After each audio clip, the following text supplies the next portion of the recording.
अस्सलामुअलैकुम व्यूवर्स, आप देख रहे हैं मेरा YouTube channel conceptual maths with Tauqeer Aftab और मैं हूं आपका होस्ट तौकीर आफ्ताब। व्यूवर्स, जैसा कि आप लोग जानते हैं कि हम लोगों ने 9th क्लास को स्टार्ट किया हुआ है और फर्स्ट चैप्टर उसका चल रहा है जो कि मैट्रिसेस के हवाले से है।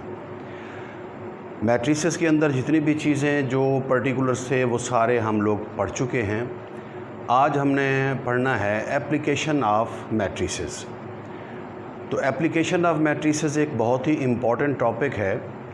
इस टॉपिक के अंदर हम लोग ये पढ़ेंगे कि मैट्रिसेस का इस्तेमाल कहाँ कहाँ पर होता है। हमने पढ़ तो लिया कि मैट्रिक्स क्या होती है, उसकी टाइप्स क्या हैं, उसका ऑर्डर, इन्वर्स, हर चीज़ पढ़ चुके हम लोग। डिटर्मिनेंट, एडजॉइंट, जो कुछ भी उसके अंदर था वो सब हम लोग पढ़ चुके।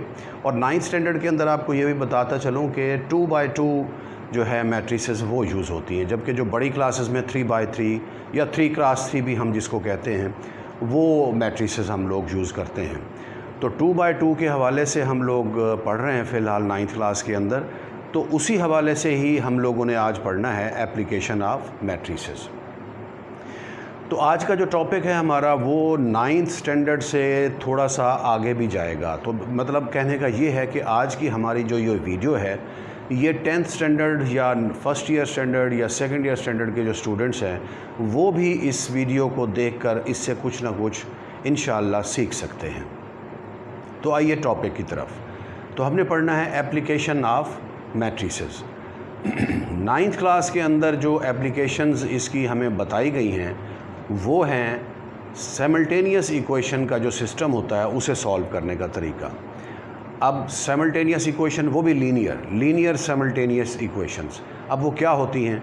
कोई भी अगर हमारे पास इक्वेशन है इन 2 वेरिएबल्स और उसकी जो डिग्री है वो 1 है, मतलब जो maximum power of the variable है वो 1 अगर हो तो हम उसे लीनियर इक्वेशन कहते हैं।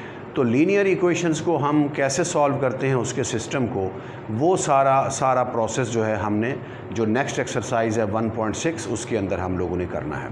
तो इस एप्लीकेशन को तो हम इंशाल्लाह इन डिटेल पढ़ेंगे। इसके अलावा मैट्रिसेस कहाँ कहाँ पर यूज़ होती हैं हमने आज ये भी पढ़ना है।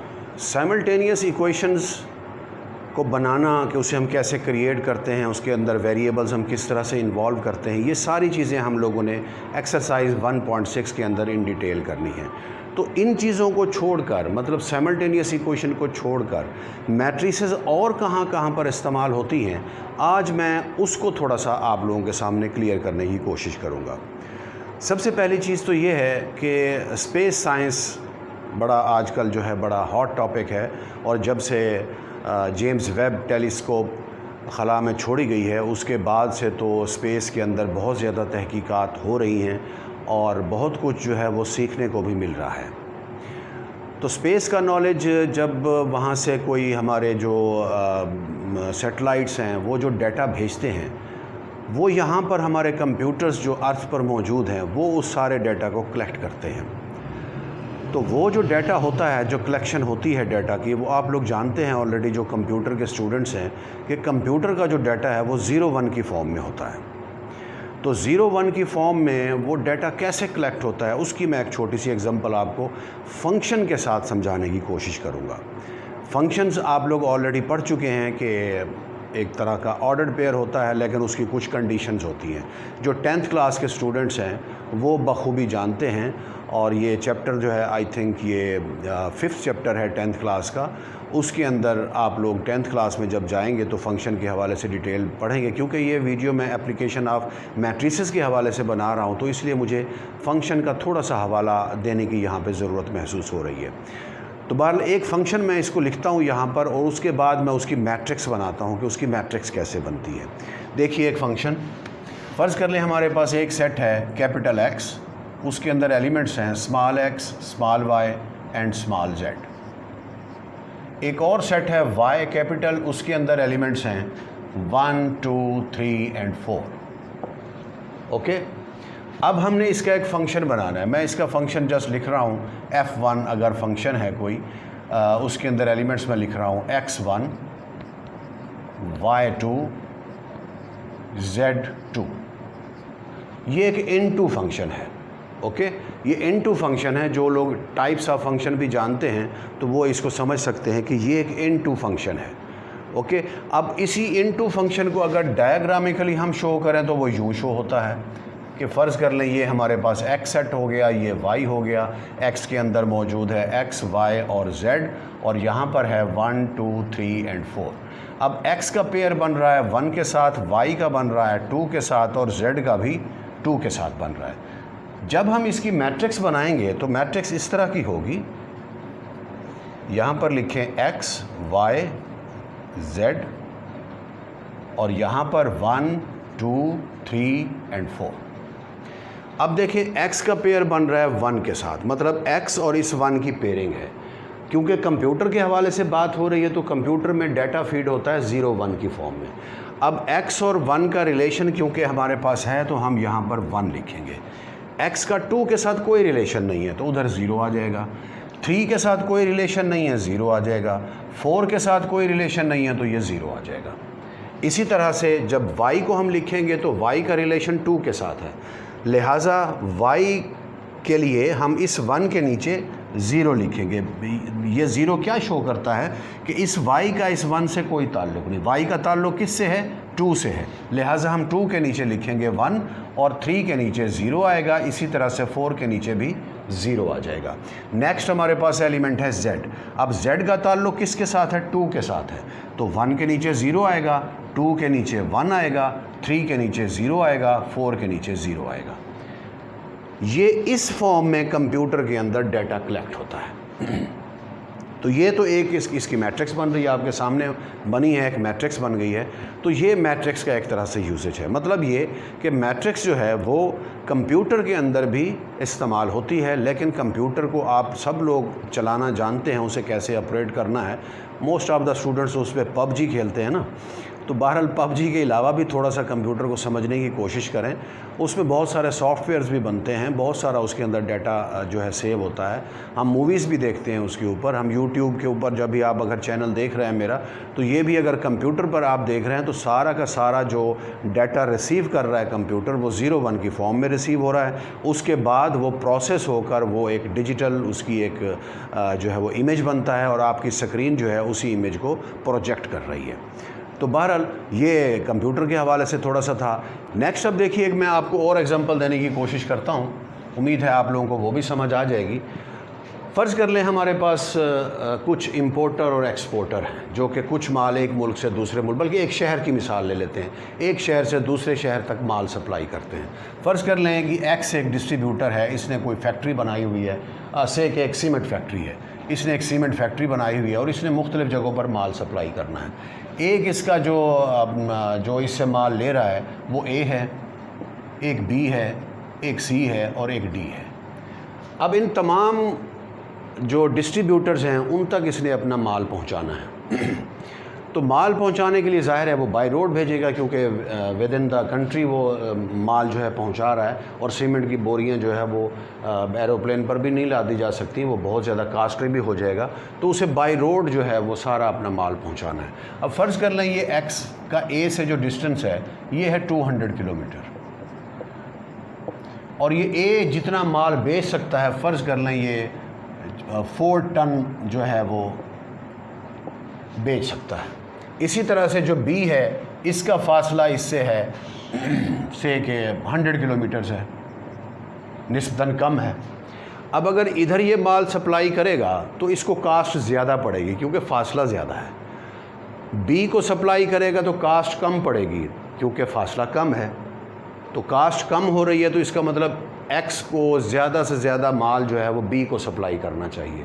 लेकिन जो B की आगे खपत है, मतलब B जो है वो उसके जितना माल आगे सप्लाई कर सकता है, निकाल सकता है, वो फ़र्ज़ कर लें वो 2 टन है। तो इसका मतलब ये 2 टन से ऊपर तो नहीं भेज सकता इसको। 2 टन से ऊपर अगर भेजेगा तो पड़ा रहेगा, माल पड़े पड़े ख़राब हो जाएगा। ठीक है। इसी तरह से C को देखिए, C का डिस्टेंस फॉर एग्ज़ाम्पल से कि इसका है 300 किलोमीटर, मतलब ये मज़ीद ज़्यादा दूर है, A से भी ज़्यादा दूर है। लेकिन ये बिग सिटी है और इसके साथ छोटे छोटे शहर बहुत सारे हैं और इसकी खपत ज़्यादा है, मतलब इसे चाहिए 10 टन। 10 टन जो है इसको चाहिए सीमेंट। इसी तरह से डी को देखें, डी को अगर वो सप्लाई करता है फॉर एग्ज़ाम्पल से कि इसका जो डिस्टेंस है वो है जी 50 किलोमीटर, सबसे कम है, तो इसको ज़्यादा से ज़्यादा माल सप्लाई करना चाहिए क्योंकि कास्ट कम पड़ेगी, लेकिन इसकी खपत कम है, इसको चाहिए 1 टन। अब ये जो सारा डाटा है हमारे पास, ये डायग्रामिकली तो हमने चलो बना लिया, अब फिजिबली रिपोर्ट इसकी एक बनती है कि किसको कितना माल सप्लाई करना चाहिए। इसको 10 टन अगर वो भेजता है उसको कास्ट बहुत ज़्यादा पड़ती है, ठीक है, कास्ट बहुत ज़्यादा पड़ती है और उसको प्रॉफिट कम होता है, मतलब यहाँ से जो इसका प्रॉफिट आता है वो कम है, कम प्रॉफिट होगा ना, लेस प्रॉफिट होगा। यहाँ से मैक्सिमम प्रॉफिट है, ठीक है, यहाँ पे क्या है, मिनिमम प्रॉफिट है।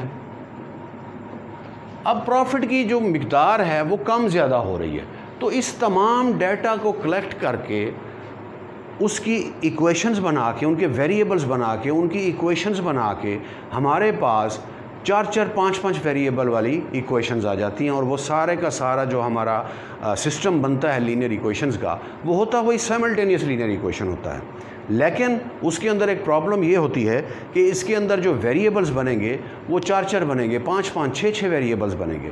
अब अगर फॉर एग्जांपल एक 4 वेरिएबल्स की हमारे पास इक्वेशंस बन रही हैं, 4 इक्वेशंस आ गई 4 वेरिएबल्स की, अब अगर उनको हम सॉल्व करें, जो आप 8th लेवल तक पढ़ते रहते हैं, 3 तरह के मेथड्स आपने पढ़े हैं। एक मेथड आप लोगों ने पढ़ा है कि एलिमिनेशन ऑफ वेरिएबल, दूसरा मेथड आपने पढ़ा है सब्स्टिट्यूशन ऑफ वेरिएबल, फिर इक्वेटिंग द कोफिशिएंट आपने पढ़ा हुआ है। इन तीनों मेथड से अगर हम ये 4 वेरिएबल या 5 वेरिएबल इक्वेशन को डील करें, it's too much time taken, बहुत ज़्यादा टाइम आपका स्पेंड होगा, ठीक है ना। जबकि वो जो 9th क्लास में हमने पढ़ना है वो दो वेरिएबल वाला सिमल्टेनियस इक्वेशन वाला सिस्टम है, वो इजीली सॉल्व हो जाता है, आप आसानी से उसे सॉल्व कर सकते हैं, मतलब आप विदाउट मैट्रिसेस भी उसे सॉल्व कर लेते हैं। 3 इक्वेशन वाला सिस्टम को भी आप सॉल्व कर लेंगे। लेकिन जैसे ही आप 4 वेरिएबल वाले सिस्टम पर पहुँचेंगे या 5 वेरिएबल या 6 वेरिएबल, इसी तरह से वेरिएबल्स की तादाद जो है वो बढ़ती जाएगी। जूँ हमारे पास जो मटेरियल है वो बढ़ता जाएगा या हम ज़्यादा माल बनाएंगे, उसको ज़्यादा जगहों पर हमने भेजना है, तो हमारे पास जो सिस्टम है वो उसके अंदर ज़्यादा वेरिएबल्स आएंगे। तो उन वेरिएबल्स को डील करने के लिए जो 3 प्रोसेस मैंने आपको बताए हैं वो काफ़ी नहीं है, उसके लिए बहुत ज़्यादा टाइम स्पेंड होता है और उसमें गलती का भी बहुत ज़्यादा इम्कान है। और आप अगर एक उसकी सिस्टम को सॉल्व करना शुरू करेंगे, तकरीबन 1-1 घंटा भी लग सकता है आपको एक सिस्टम को सॉल्व करने के लिए। जबकि अगर उसी सिस्टम को हम मैट्रिसेस से सॉल्व करना शुरू कर दें तो उस पर आपका इतना टाइम स्पेंड नहीं होगा। मैक्सिमम वैसे तो अब कंप्यूटराइज हो गया है सिस्टम, कंप्यूटर के अंदर सारा डाटा फीड कर देते हैं, वो उस डाटे को खुद ही सॉल्व करता है, खुद ही इक्वेशंस बनाता है, खुद ही मैट्रिसेस बनाएगा, खुद ही उसे सॉल्व करेगा और आपको विद इन सेकेंड्स जो है वो आंसर दे देता है। लेकिन अब ये सारा प्रोसेस अगर थ्योरेटिकली भी आपको आता हो, आप कंप्यूटर के मोहताज नहीं रहते। गो के टाइम आपका ज़्यादा स्पेंड हो जाता है, लेकिन आप कंप्यूटर के मोहताज नहीं रहेंगे। लेकिन एक वक्त ऐसा भी आ सकता है, कभी ना कभी हो सकता है, कोई अल्लाह ना करे कोई ऐसा हो कि जंग अज़ीम को छिड़ जाए और सारा जो कंप्यूटर सिस्टम है आप लोगों का वो बिल्कुल क्रैश कर जाए, तो फिर इंसान क्या करेगा। तो फिर ये जो नामवर साइंसदान हैं, इनका जो नॉलेज है, इनकी जो बुक्स हैं, इनका जो इनकी रिसर्च है, वही हमारे काम आएगी, कंप्यूटर हमारे काम नहीं आना उस वक्त, ठीक है ना। तो इसलिए हमें ये सारी चीज़ें ग्रेजुअली पढ़ाई जाती हैं ताकि स्टूडेंट्स को ईच एंड एवरीथिंग पता हो, उनको थ्योरेटिकली भी उसे सॉल्व करना आता हो, उसको प्रैक्टिकली भी उसकी एग्जांपल उसको पता हो, और साथ में वो कंप्यूटर में भी इतना उसको ऑपरेट कर सकता हो कि वो कंप्यूटर से भी यूज़ करके उन क्वेश्चंस को सॉल्व कर सके। तो मतलब मेरा कहने का ये है, जैसे ही हम कॉम्प्लिकेशंस की तरफ जाते हैं, सिमल्टेनियस इक्वेशंस की बात कर रहा हूँ मैं, जैसे ही हम कॉम्प्लिकेशंस की तरफ जाते हैं तो कॉम्प्लिकेशन से मुराद मेरी ये है वेरिएबल्स की तादाद में इजाफ़ा। जैसे ही वेरिएबल्स की तादाद में इजाफ़ा होता है तो उसके साथ साथ आपका ये जो 3 मेथड्स मैंने आपको बताए हैं पहले, जो हम 8th लेवल तक पढ़ते हैं, वो सिस्टम फेल हो जाता है, हम उसे सॉल्व नहीं कर सकते। तो हमें ज़ाहिर सी बात है कोई और मेथड, कोई और तरीका ऐसा अपनाना पड़ता है कि जिससे हम उन चीज़ों को सॉल्व कर सकें। तो इसीलिए 9th स्टैंडर्ड में ये मैट्रिसेस का टॉपिक जो है वो शामिल किया गया ताकि आप लोगों को अवेयरनेस हो सके, आप लोग उसे सॉल्व कर सकें उन चीज़ों को, उसे पढ़ सकें, आप उन तमाम चीज़ों को देख सकें, उसे समझ सकें और उसको अप्लाई भी कर सकें। चलूँ, इसके बाद हमने पढ़ना है 1.6 एक्सरसाइज 9th क्लास की, जिसके अंदर साइमल्टेनियस इक्वेशंस को हम मैट्रिसेस के थ्रू सॉल्व करने का तरीका सीखेंगे। ये मैंने कुछ एग्जांपल्स आपको दी हैं, इसी तरह से और बहुत सारी एग्जांपल्स हैं इसकी कि हम अपनी डेली लाइफ में या अपनी प्रैक्टिकल लाइफ के अंदर, डेली लाइफ से मुराद मेरी ये नहीं है कि आप सब्ज़ी लेने जाएँ और मैट्रिसेस आप इस्तेमाल कर लें, ऐसा नहीं हो सकता, ठीक है ना। आप फिज़िक्स पढ़ते हैं, बाकी भी नॉलेज है जितना भी, तो वो डेली लाइफ से मुराद ये होता है। फ़िज़िक्स है फॉर एग्जांपल, एक दफ़ा स्टूडेंट ने पूछा कि न्यूटन के कानून की हमारी डेली लाइफ में क्या यूज़ है। वैसे अगर देखा जाए तो आप अगर ज़मीन पे चल रहे हैं तो ये भी न्यूटन का ही लॉ है कि आप ज़मीन को पीछे की तरफ धकेलते हैं और आप रिएक्शनरी तौर पर आप आगे की तरफ जाते हैं, ठीक है ना। इसी तरह से आप क्रिकेट खेलते हैं, क्रिकेट में जितनी ज़ोर से आप शॉट लगाएंगे उतनी ही तेज़ बॉल आगे जाएगी, ठीक है ना। इसी तरह से फिर प्रोजेक्टाइल मोशन है और बहुत सारे नॉलेज है आपका। इसी तरह से आपकी केमिस्ट्री है, केमिस्ट्री ने बहुत सारे प्रॉब्लम सॉल्व किए हैं प्रैक्टिकल लाइफ के अंदर, जो कि स्टूडेंट्स को आम तौर पे पता नहीं होता। पता क्यों नहीं होता? कि उनको टीचर्स नहीं बताते। टीचर्स क्यों नहीं बताते? Shortage of time. मैंने आपसे पहले भी अर्ज़ किया था, सिलेबस कवर कराना है, पेपर्स आ चुके हैं, मिड टर्म एग्ज़ाम हो रहा है, फाइनल टर्म एग्ज़ाम हो रहा है, एग्ज़ाम की तैयारी करानी है, टेस्टों की जो है वो मार्किंग करनी है, तो बहुत सारी ऐसी चीज़ें होती हैं। फिर सिलेक्टिव स्टडी करानी पड़ती है। ऐसा भी होता है कि अब थ्रू आउट द ईयर आपको होल सिलेबस नहीं कराया जाता, आपको शॉर्ट कराया जाता है कि स्टूडेंट्स की कैपेसिटी देखते हुए अगर कोई स्टूडेंट वीक है तो उसको फिर थोड़ा सिलेबस तैयार कराया जाता है, अगर कोई अच्छा स्टूडेंट है उसे पूरा सिलेबस भी तैयार कराया जाता है। तो मतलब ये है कि उनको हर चीज़ स्टूडेंट को नहीं बताई जाती। उसकी बहुत सारी रीज़न्स हैं, उनमें से एक रीज़न ये भी है जो मैंने आपके सामने रखी है।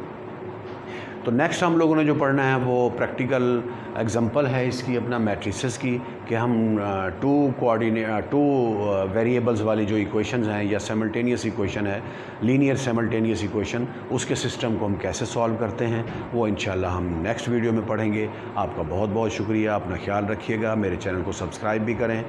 अल्लाह हाफ़िज़।